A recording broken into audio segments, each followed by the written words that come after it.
Por Radio Cultura comienza Argentina en su cultura, un espacio acerca de nuestros modelos culturales en el ámbito de la literatura, la música, el teatro y el histórico contrapunto entre Buenos Aires y la riqueza de expresiones de nuestro país interior. Conducción, Magdalena Fayaz. Buenas noches, estimados oyentes de Radio Cultura. Soy Magdalena Fayaz y esta noche en Argentina en su cultura voy a dedicarla a despedir a una persona muy importante del mundo de la cultura argentina que nos ha dejado hace poco tiempo y que será muy extrañada por sus obras y su hacer infatigable por la cultura argentina. Estoy hablando de Ramón Gutiérrez, una figura señera del pensamiento y del patrimonio latinoamericano que deja un espacio difícil, yo diría imposible, de llenar en ese ámbito. Ramón Gutiérrez era académico de la Academia Nacional, académico emérito de la Academia Nacional de Bellas Artes y miembro de número de la Academia Nacional de la Historia y miembro correspondiente de las Academias de la Historia de España, Perú, Bolivia, Paraguay, Uruguay, Brasil, Puerto Rico, Guatemala y Colombia. Tengan idea ustedes de que para llegar a pertenecer a todas estas academias de la comunidad iberoamericana, empezando por España, tiene que haber sido un hombre absolutamente reconocido, como les acabo de decir. Fue distinguido con el doctorado honoris causa en la Universidad de Buenos Aires y en otras universidades nacionales y extranjeras. Fue Premio Trayectoria del Fondo Nacional de las Artes y Premio Nacional de Arquitectura. En 2011 había sido reconocido como ciudadano ilustre de la ciudad de Buenos Aires.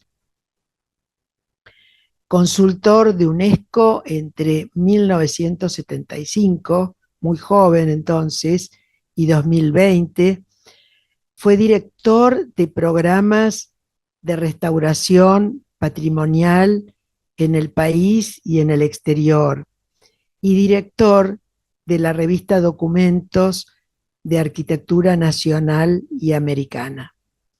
Fue alto investigador del CONICET y su producción talentosa, inagotable, alcanzó más de 250 libros publicados. Sin duda, su trayectoria y su producción hicieron escuela, y él era una referencia obligada, una autoridad absoluta cuando se presentaba un tema que daba lugar a discusión, a debate en relación con obras del ámbito latinoamericano. Fue un americanista erudito cuyos estudios sobre el barroco mestizo respecto de la matriz europea son fundamentales para entender el ethos de nuestro continente mestizo. Porque su erudición, la erudición de Ramón Gutiérrez, nunca era libresca, sino que se expresaba con una inmensa pasión por los temas en estudio o en debate. Por eso su nombre es tan reconocido hoy en Buenos Aires como en México, Quito, San Pablo o Sevilla, donde daba clases en la universidad. A toda esta sabiduría y esta producción inagotable, diría yo, Llegó por su compromiso con la memoria histórica de los pueblos.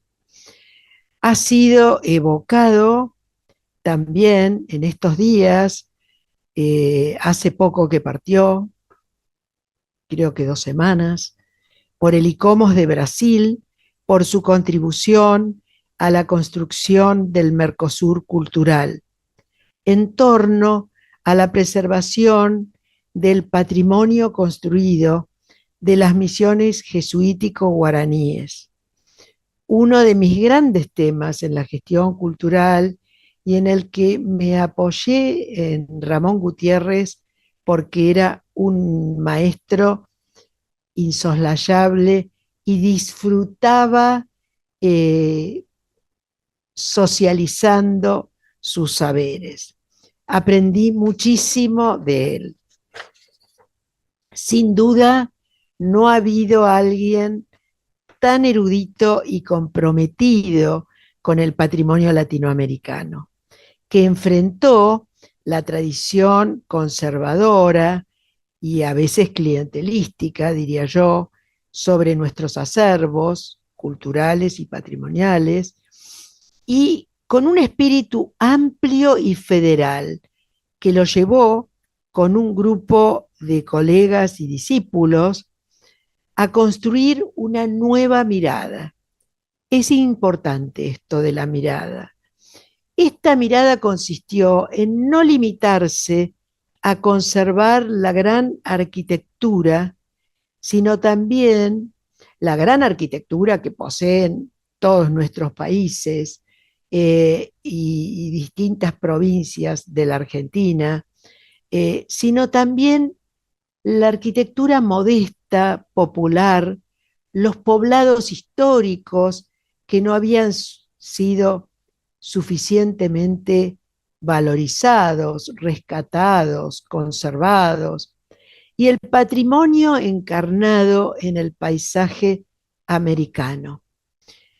Alberto Petrina, que es un colega arquitecto y también de alguna manera un discípulo de Ramón, un discípulo muy especial, muy de altísimo nivel, se refirió a él y dijo, y lo voy a citar, su obra es inconmensurable por su alcance, rigor académico y poder de influencia, que puede resumirse en una obsesiva indagación sobre la identidad cultural, urbanística, arquitectónica y artística de nuestro continente, desde México hasta la Patagonia. Y aquí cierro mi cita. Ramón sostenía que no se, y acá también lo estoy citando, no se puede intervenir en una ciudad sin entender su historia. La arquitectura que ignora su memoria termina construyendo escenografías amnésicas, decía. Y es muy importante este tema de la memoria, porque si hay algo donde, si hay un aspecto de la cultura donde está absolutamente encarnada la memoria histórica y cultural, es en la arquitectura, y en toda la arquitectura, también en la arquitectura doméstica, también en la arquitectura de la época precolombina, eh, todos esos, todos esos aspectos riquísimos de nuestro patrimonio, Ramón los defendía a rajatabla. Y no era solamente un intelectual de fuste, con una inteligencia superior y una ética incorruptible. No solo construía conocimiento permanentemente, sino que su espíritu investigador iba siempre más allá, con una capacidad creativa que nos abría a universos posibles. No vivía para producir papers como tantos intelectuales que conozco, sino para compartir saberes y para forjar nuevos discípulos y nuevos acervos del conocimiento que nos identifica y nos hace plantarnos en lo que somos. Creó el CEDODAL, Centro de Arquitectura Latinoamericana, eh, que fue una institución única en la región. Su biblioteca, sus más de 250 libros publicados y sus archivos, que fue todo ese bagaje que fue testimonio de una vida dedicada a la investigación y difusión de la arquitectura del continente, han constituido el corpus más valioso del patrimonio latinoamericano en la Argentina. Y ese patrimonio lo acababa de donar al Congreso de la Nación y también a la OEI. Yo tengo fe de que en que el magisterio que Ramón ejerció en su ámbito de pertenencia seguirá iluminando a generaciones presentes y futuras que abracen la causa del patrimonio esencial a la cultura de nuestros países, porque estoy convencida de que sin memoria no hay futuro posible para nuestros pueblos y fundamentalmente para los argentinos. Yo quiero decirles, estimados oyentes, que estoy con este programa despidiendo a un amigo entrañable. Cuando recibí la noticia de su partida, se me vino a la memoria una elegía que Miguel Hernández, poeta de la Guerra Civil Española, de la generación del 36, escribe cuando fallece su amigo de toda la vida. Eran muy jóvenes, tenían 30 y pico de años, que se llamaba Ramón Sige, casualmente. Y lo primero que se me vinieron a la cabeza fueron los versos con que se inicia esa elegía, donde dice: tanto dolor se agrupa en mi costado que por doler me duele hasta el aliento. Bueno, estimados oyentes, paso ahora, vamos a escuchar un fragmento de Ramón Gutiérrez cuando participó de nuestro programa del 23 de octubre del año pasado, a propósito dedicado a la recuperación del mural de Siqueiros, en la que él aportó tanto con otros grandes intelectuales, y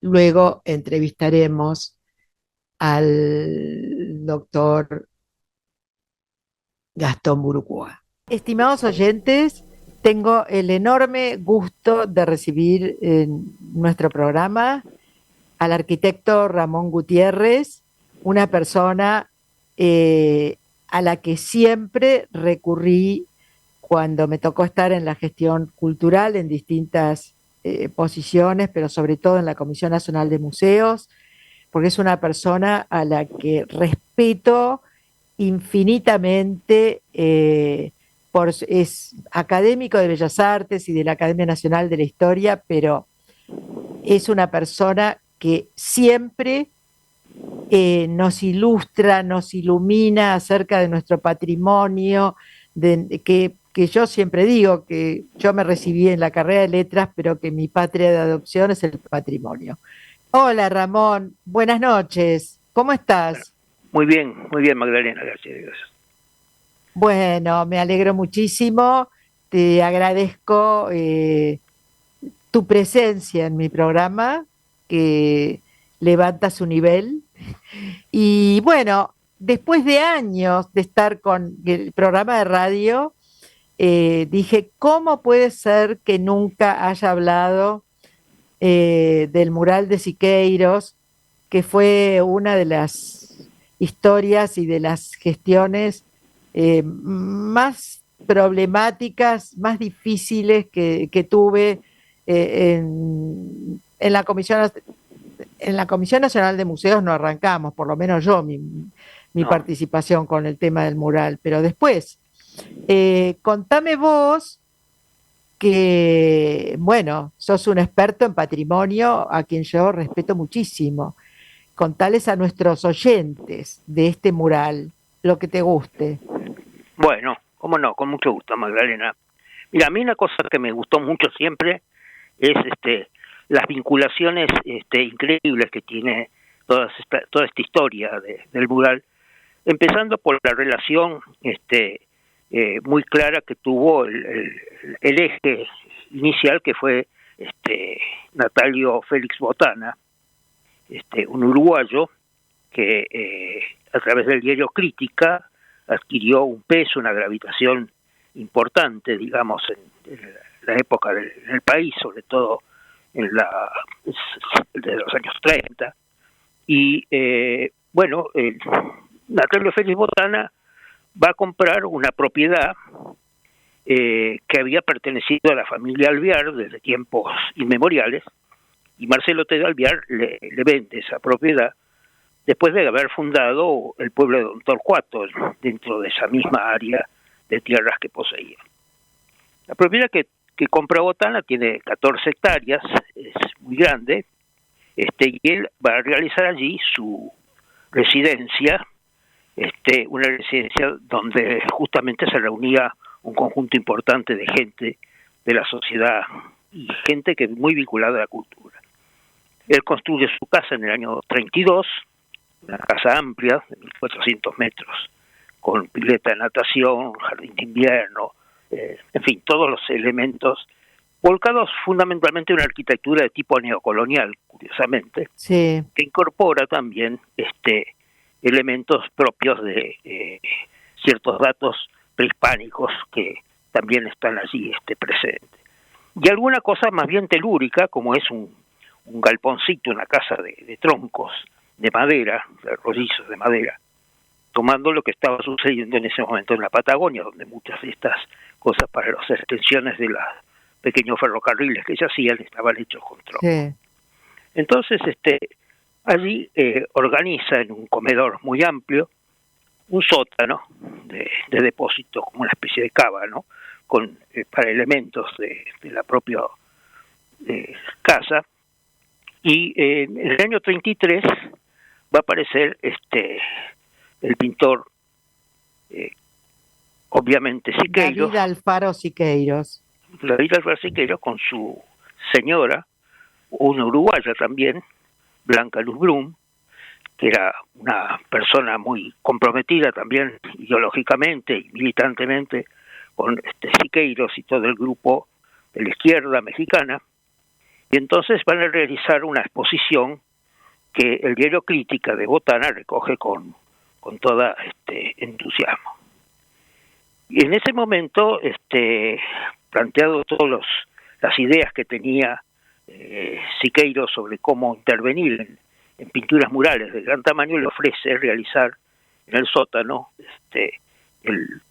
un mural muy grande, cubriendo la totalidad prácticamente del espacio, es decir, desde la cubierta Sí, hasta el solado, es decir, unos 190 metros baldosones. cúbicos. Y entonces era prácticamente una idea que incluía para él una idea de integración artística, es decir, que incluía elementos no solamente de la pintura, sino también con una idea de movimiento basada en el cine y con una idea de radiografías basadas en la fotografía, y entonces tomando como pretexto las propiedades propias de la artista, que era la Blanca Luz Brum, a la cual va a representar de distintas maneras en el conjunto. Para eso, como es parte de una tarea de reunión de amigos, Botana había invitado a Antonio Berni, a Spilimbergo, Había invitado visitas muy ilustres en esa quinta de Botana, ¿no? Por supuesto, muchos. Las anécdotas son largas y variadas, ¿no? Entre ellas, obviamente de la participación de estos pintores, y también de otro uruguayo que era el escenógrafo, el que era Enrique Lázaro, de tal manera que ahí tenemos una secuencia de uruguayos presentes en todo este tema, que no lo teníamos todavía muy claramente discernido. Lo interesante es que después, bueno, para terminar con un poco la historia del edificio, resulta que Botana muere en el 41 y la quinta esa, la residencia, la va a comprar Álvaro Sogaray. Con lo cual... eso no me lo acordaba, o no sé si lo supe. Sí. Bueno, por eso te digo que mira las cosas, por ahí a veces ese tipo de cosas que son cimentos, no es que cambie demasiado la circunstancia del mural, no cambia. pero evidentemente es de Torcuato de Alvear a Botana, a Álvaro Alzogaray, y después a sucesivos propietarios que hacen que finalmente, cuando ya está medio abandonada, porque en realidad Botana va a fragmentar las hectáreas que tenía, va a crear otra residencia caraván, ¿cierto? En el mismo lugar, y la esposa de Botana era Salvador Medina Rubia, que falleció en el 71.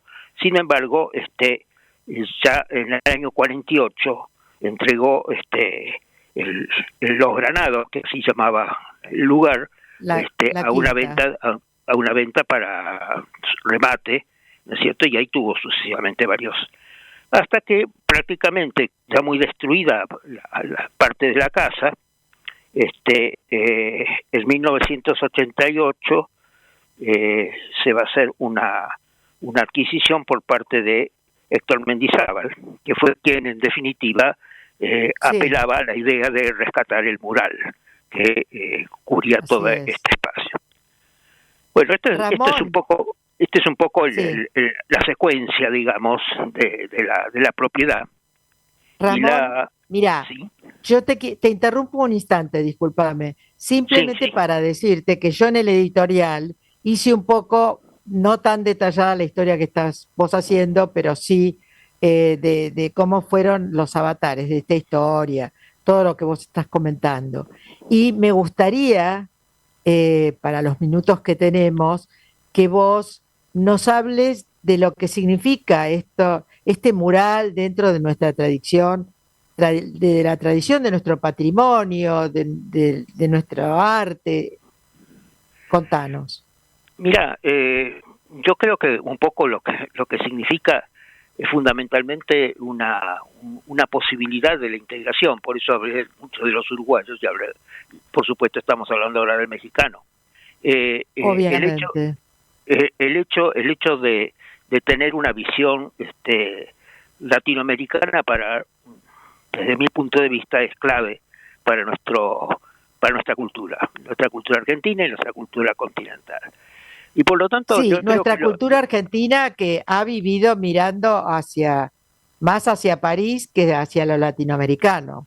Obviamente, es decir, justamente por eso creo que uno de los temas a rescatar es que hemos podido salvar una obra, ¿no es cierto?, que testimonia una vocación por entender el arte, ¿no es cierto?, más allá de las fronteras o de los prestigios que vengan de afuera. Es decir, y esto es una idea en la cual esta mirada, los mismos mexicanos la han ayudado, porque el rescate se ha hecho en buena parte por la colaboración y la contribución de México para hacerlo. Así es. Es más, quiero decir esto y ratificarlo, porque México ha ayudado a mantener este patrimonio que también es suyo, ¿no es cierto? Y por eso, porque estamos dando una dimensión americana a la idea del patrimonio. Y porque los mexicanos... Acá en Argentina debemos reconocer que hubo grupos que ayudaron inclusive a financiar parte de la obra, cuya intención era sacar el mural y hacerlo circular por otro lado con intereses de carácter económico, no de intereses absolutamente artísticos. O sea, el mural desde el punto de vista patrimonial y desde el punto de vista de esa visión latinoamericana que ha estado bastante ausente de nuestra historia del arte y me parece que esa gente, su único objetivo era pecuniario.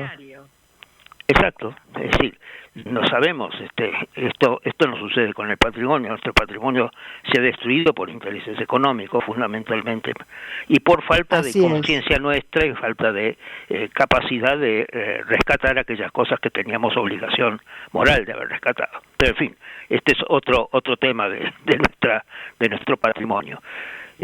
Lo importante para mí en esto es un hecho que hay una larga lucha por la recuperación de esta, en la cual vos tuviste una parte fundamental de participación cuando nos convocaste para colaborar contigo. Debo reconocer que yo me retiré de esa comisión antes, porque creo que las personas que inclusive llevaron adelante finalmente parte de este trabajo no entendieron cuál era el objetivo y jugaban a otro tipo de espectacularidades. Pero hay que reconocer que justamente yo quise sustraer, siendo en esa época ya directora de Asuntos Culturales, quise sustraer el mural de toda esta especulación, y por eso convoqué a gente como vos, Gastón Burucúa, Rosa María Ravera, que ya la perdimos hace años, gente que era una garantía no solo de conocimiento, sino de honestidad. Y estaban ajenos a toda especulación política, que era lo que yo quería, era sacar el mural de lo político. Sí, es totalmente cierto lo que decís. El único problema es que dentro del sector político teníamos personas que de pronto me decían ese mural había que desarmarlo y colocarlo debajo de la Casa de Gobierno en unos espacios que eran ya declarados monumentos nacional porque eran parte del antiguo fuerte y de la antigua aduana, sí, y que no entraba absolutamente. Y cuando yo le dije, mire, eso allí no entra, me dijo, bueno, yo voy a hacer entrar lo que quiera. Y bueno, lo que quiso ni entró allá y yo me fui. Es decir, que esta realidad sí también estaba presente y no debemos ocultarla, sí, porque muchas veces la insensibilidad de los que piensan nada más que en la visibilidad de sus acciones y no la validez de lo que están haciendo, realmente genera este tipo de problemas, ¿no? Y vos que, digamos, de todas maneras, para mí el hecho de que el mural esté emplazado en la antigua aduana de Taylor, para mí es un orgullo. Es el rescate que se hizo, más por suerte, aunque equivocadamente, porque ahí entramos con otro tipo de contradicciones, lo que significa la expropiación, los requisitos que tenía el mural, el sistema con el cual se lo analiza, que se lo va a devolver dentro de un tiempo, después el otro, finalmente llegamos a la expropiación, finalmente no se termina de cerrar la expropiación. Estamos te llega todavía con elementos pendientes de todo esto. No hemos cerrado el ciclo, Magdalena, y esto es grave porque ahora no sé, porque entonces yo tengo una información acerca de una resolución de la Corte Suprema de julio de 2024, a partir de una sentencia favorable del Juzgado Federal en lo contencioso administrativo, que creo que es un juzgado, comercial, y la Corte Suprema de la Nación cerró el caso. Mira, esa es la información que yo tengo. No sé, yo tenía la información de que había apelaciones, pero bueno, perfecto, si se ha cerrado me parece magnífico. Lo cerró la Corte Suprema el 11 de julio de 2024, esa es la información que yo tengo. Pero la obtuve de los diarios, porque es donde salen estas cosas, este tipo de información. Nosotros no estamos en el circuito judicial. Claro. Ninguno de nosotros. Por eso te digo, yo la información que tenía es que habían apelado, esa cuestión por la tasación que se había hecho, en fin, Y por el hecho de que no hay claridad de ideas sobre lo que significaba, es decir, los propietarios del mural fue en realidad una coartada que tuvo el que había sido dueño para sacarlo del circuito. Así es. Esa fue la realidad. Decime, Ramón, porque no puedo interrumpirte, pero ya tenemos que ir cerrando la entrevista. Desde el punto de vista estético, ¿cuál es el valor que para vos tiene el mural? Mira, yo creo que es un mural realmente excepcional desde el punto de vista no solo del sistema espacial con el cual fue construido, digamos. Sí. ¿no? En general, cuando hablamos de murales estamos hablando de elementos planos, de elementos que se los ve, digamos, como un mensaje único. En cambio, aquí este es un mensaje a recorrer. Es una, de alguna manera, y ellos mismos lo llamaban como un ejercicio plástico, ¿no? Es decir, por eso el nombre de ejercicio plástico. Claro, por eso digo, esto tiene un carácter realmente notable, y lo notable es que se pueda haber construido, digamos, en el mismo espacio, reconstruido el espacio, de tal manera que esto permita esto, aunque tengamos parte del solado, no más allí, no, el resto está un poco más allá, es decir, pero podemos de alguna manera tener una idea de cuál fue la intencionalidad en un momento de avanzada total de lo que significaba el muralismo mexicano, que era la avanzada en realidad de todo el continente, es decir, el punto de la búsqueda del pensamiento. Sí, son los grandes maestros, ¿no? Claro. Los mexicanos. Sí, exactamente. Nosotros no tenemos una tradición de muralismo. No, pero hemos tenido después muralistas muy buenos acá, Seoane, sí. Gente que ha venido de otros lugares también que ha tenido mucha calidad en su obra, ¿no? Pero este es un ejercicio realmente excepcional, y creo que esto es lo que permite, digamos, valorarlo singularmente, ¿no? Bueno, Ramón, te agradezco muchísimo tu presencia, el diálogo contigo, que va a iluminar a nuestros oyentes, y seguramente van a tener, quienes escuchen este programa, la opción de ir a conocer el mural con más antecedentes. Bien, cómo no, muchísimas gracias entonces, Magdalena. Estamos compartiendo Argentina en su cultura con Magdalena Fayaz.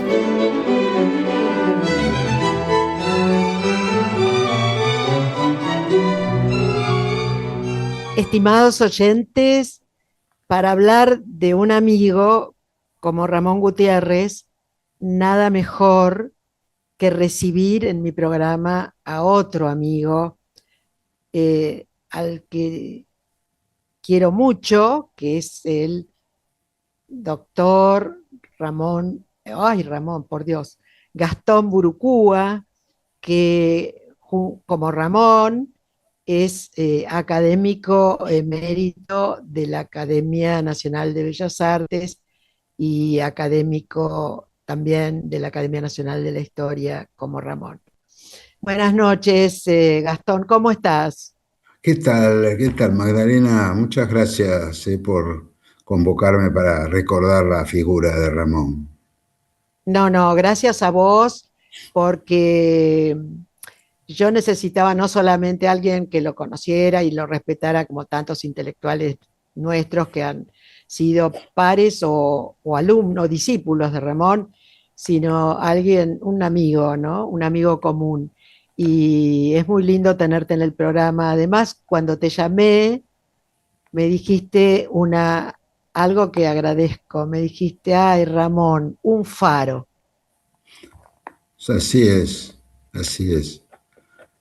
Bueno, ¿cómo lo describirías a nuestros oyentes que no lo conocieron?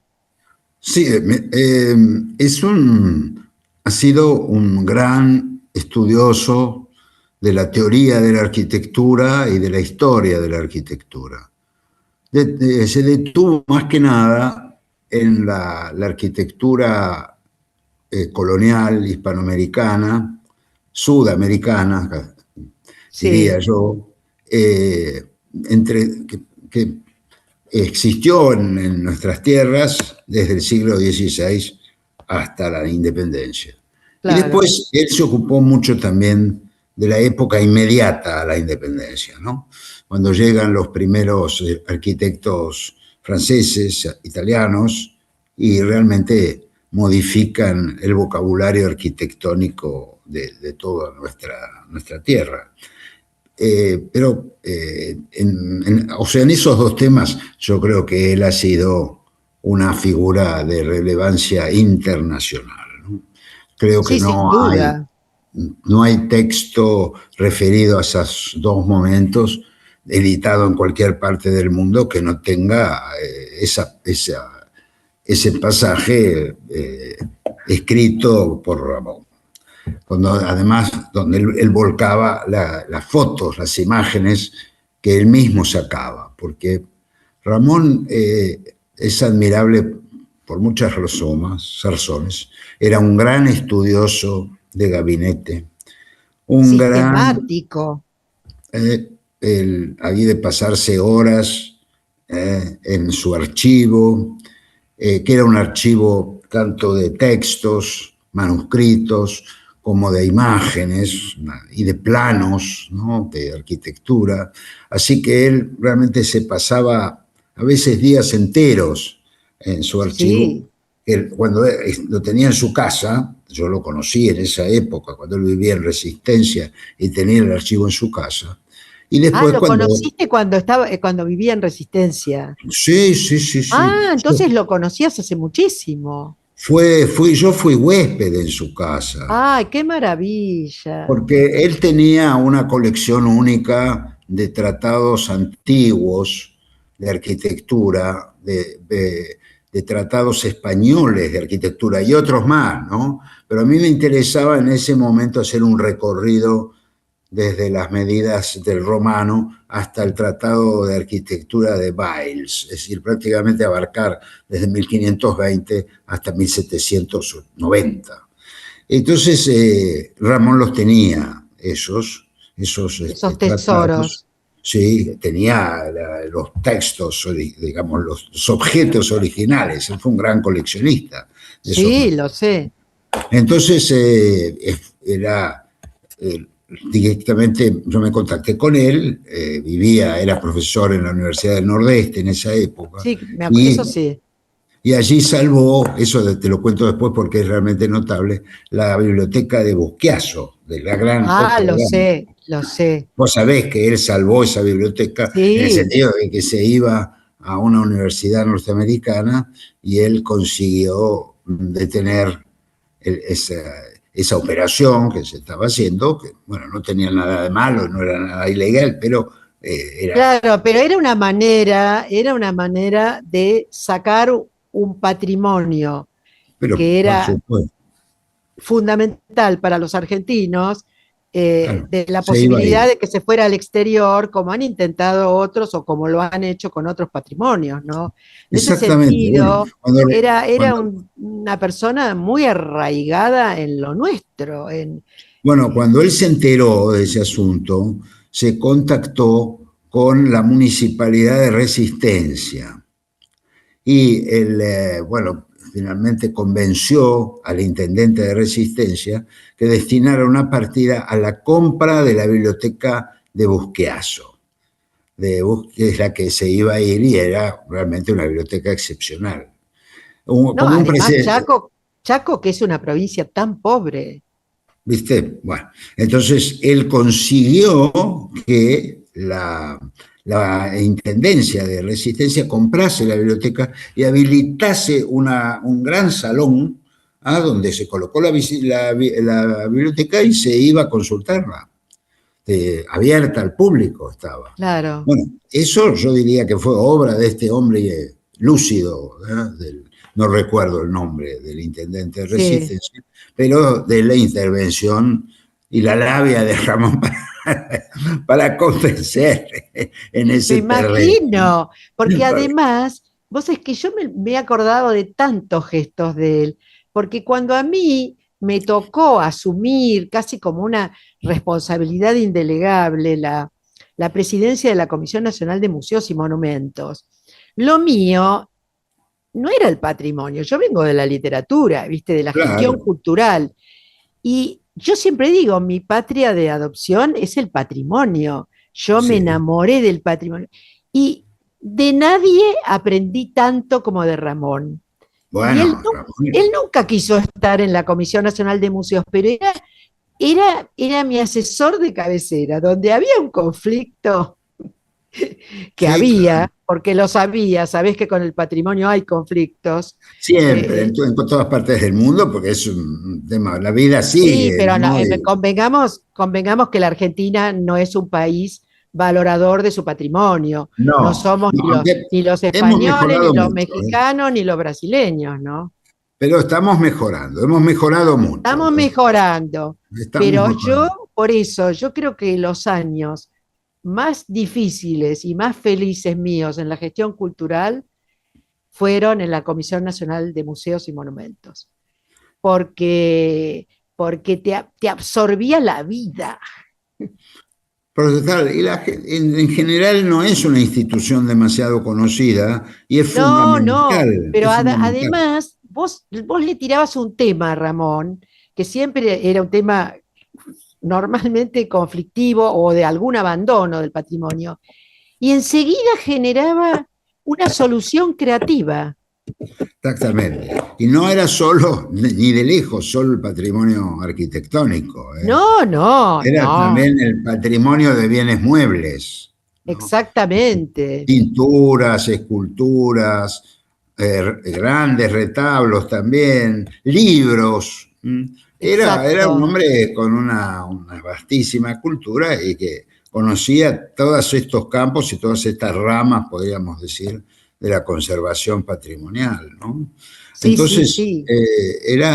yo creo que él ha salvado muchos monumentos y además siempre lo tomaba eso con una gran bonomía y una gran comprensión, y bueno, decía que había que negociar, porque a veces Sí, y se tiene, además eh, tenía yo a veces cuando digamos, me sinceraba con él de los conflictos que me traía este ámbito, porque hay intereses. En el patrimonio se mueven intereses pecuniarios, ¿no? claro, sí, Absolutamente, en las obras del patrimonio. sí, Y él sí, tenía una ironía fina que con esa sonrisa o sea, hablaba sin palabras. claro, sí, sí, tal cual. Sí, ¿no es Y cierto? sí, tal cual. Y bueno, como miembro de la Academia de Bellas Artes, te imaginas que él estaba siempre ahí Y detrás de los debían dar batallas también de ahí, porque debe haber patrimonio. distintas posturas, ¿no?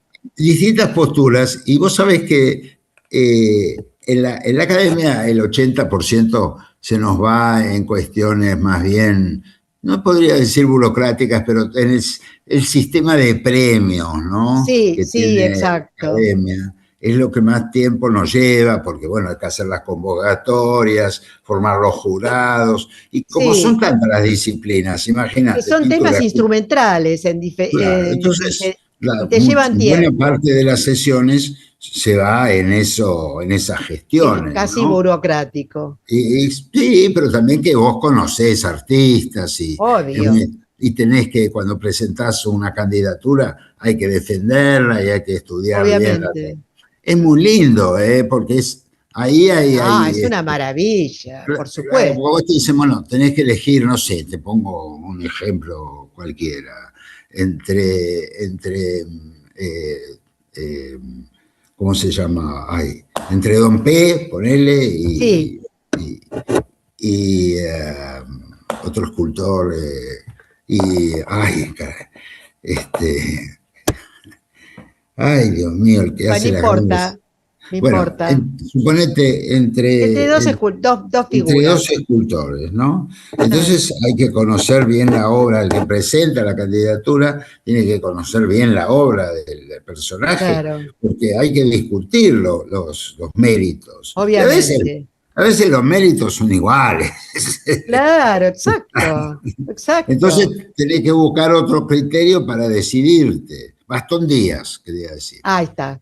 Don P y Gastón Díaz. Bueno, a veces te tenés que decidir, porque ahí ahí ya es una cuestión muy ya de mucho refinamiento, porque antecedentes, imagínate. Absolutamente, porque sí, Entonces ahí es una cuestión de despertar sensibilidades y vos no es ahí no es al que tenga más currículum, esté mejor consagrado, porque todos esos dos, para que he puesto ese ejemplo, están a la misma altura.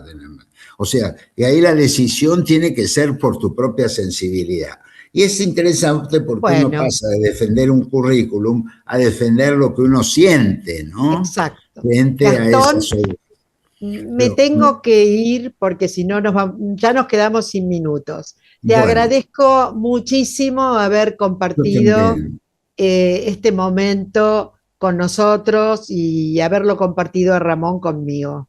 Bueno, me alegro de aliviarte porque yo sé que tenés un gran dolor con esta pérdida. Te mando un abrazo enorme y te agradezco de nuevo. Igualmente, muchas gracias a vos, Magdalena. Chao, chao.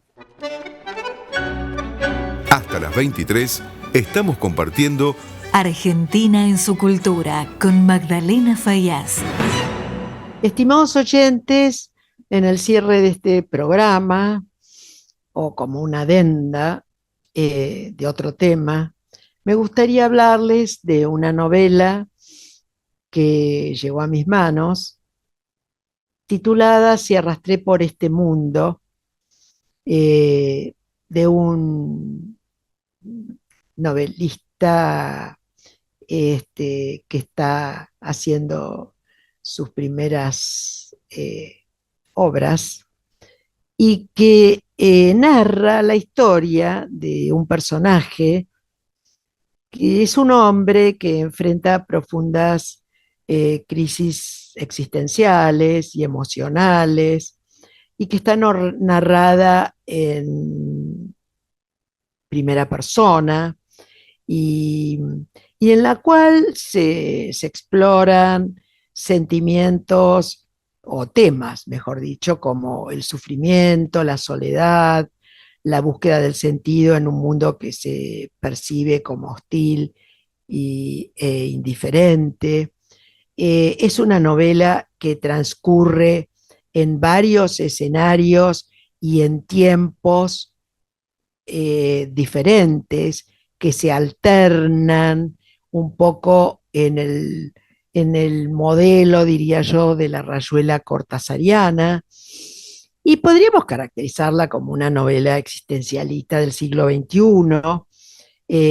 Hay clara influencia de Cortázar en este arco temporal que abarca más de un siglo, desde fines del siglo XIX a principios del siglo XXI, y en el que también quedan, aparte del personaje de Fernando, aparecen huellas de las mujeres que terminan dispersas y unidas como por hilos invisibles. Hay alusiones también eruditas a Duchamp y al arte conceptual. Básicamente el relato pivotea entre Buenos Aires y París y está estructurada en tres, no podría decir capítulos porque son partes. Una es la vergüenza de haber sido, eh, eh, un claro verso de un tango nuestro. El dolor de ya no ser es la segunda, y la tercera es la mujer ausente. Bueno, en esta existe un cruce también entre matices psicoanalíticos y por otra parte historias policiales, un padre psicoanalista, un tío lejano psiquiatra, crímenes olvidados e historias familiares fracturadas, lo cual es un desafío para que el lector arme esta suerte de damero o de rayuela narrativa. Bueno, después de esta introducción a la obra de Martín Lombardo, voy a entrevistar al autor. Estimados oyentes, tengo el gusto de recibir en mi programa a Martín Lombardo, que es catedrático de literatura en Francia, en Nantes. Y bueno, estoy recibiendo al autor de esta novela de la que les acabo de hablar. ¿Cómo estás, Martín? Buenas noches. Muy bien, Magdalena, ¿qué tal? Gracias por... Bueno, me encantaría, a medida que iba leyendo tu novela, bueno, a uno siempre le surgen eh, interrogantes. Es una novela, me pareció en algún sentido cortasariana por la estructura. Contanos vos cómo surgió, bueno, lo que quieras decirnos de ella. Sí, sí, me han mencionado el aspecto cortasariano por la estructura. Es una novela que tuvo un tiempo de gestión y de escritura un poco largo, Ah, digamos, sí, mucho tiempo con muchas historias, encontrándole un hilo a esas historias y básicamente, digamos, uno podría decir que la novela es la historia de tres hombres que pertenecen a una misma familia, y cada uno está en una época diferente. El primero es un psiquiatra que está a principios del siglo XX en un neuropsiquiátrico en Buenos Aires. El segundo es un psicoanalista de los años 60 y 70, que está explorando nuevas terapias. Y el último es un traductor, escritor, que está en una casa en el Tigre, traduciendo y conectándose con ese lugar. Y me parecían dos cosas, que por un lado es la historia de cada uno de ellos en busca de algo, en parte de su pasado, de su historia, su relación con las mujeres. Eh, sí, es lo que los unifica de alguna manera, ¿no?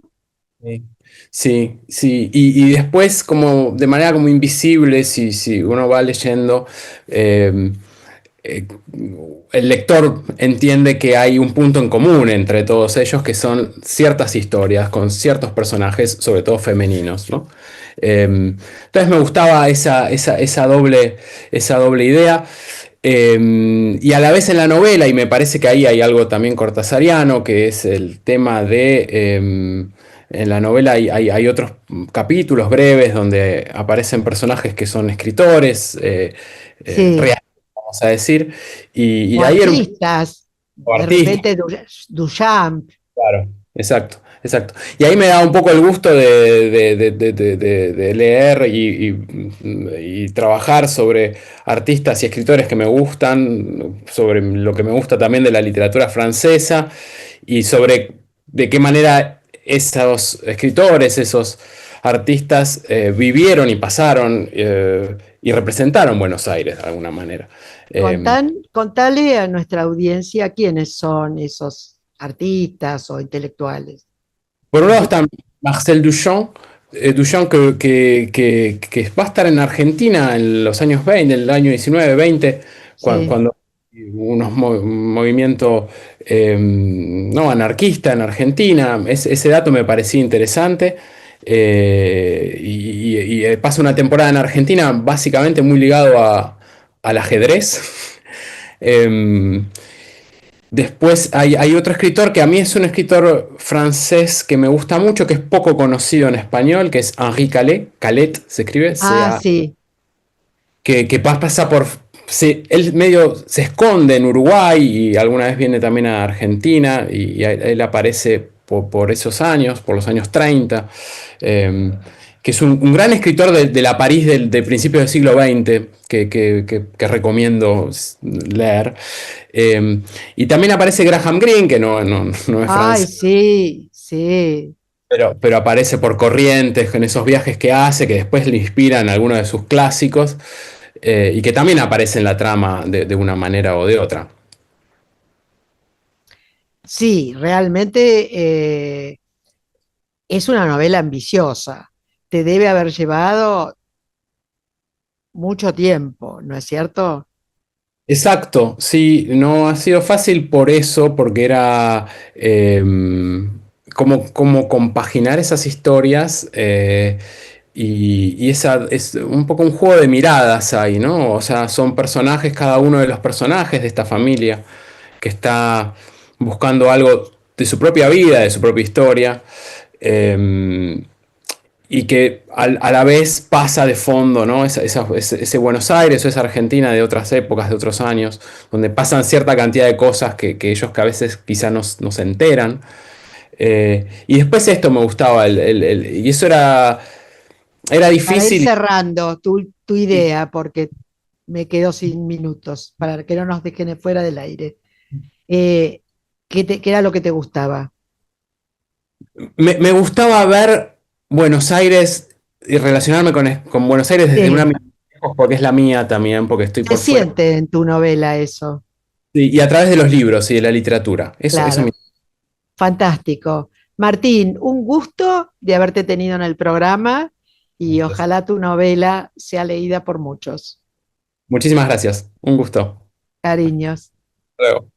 Estimados oyentes, sin minutos, solo despedirme de ustedes. Buena semana y nos estaremos encontrando el próximo jueves.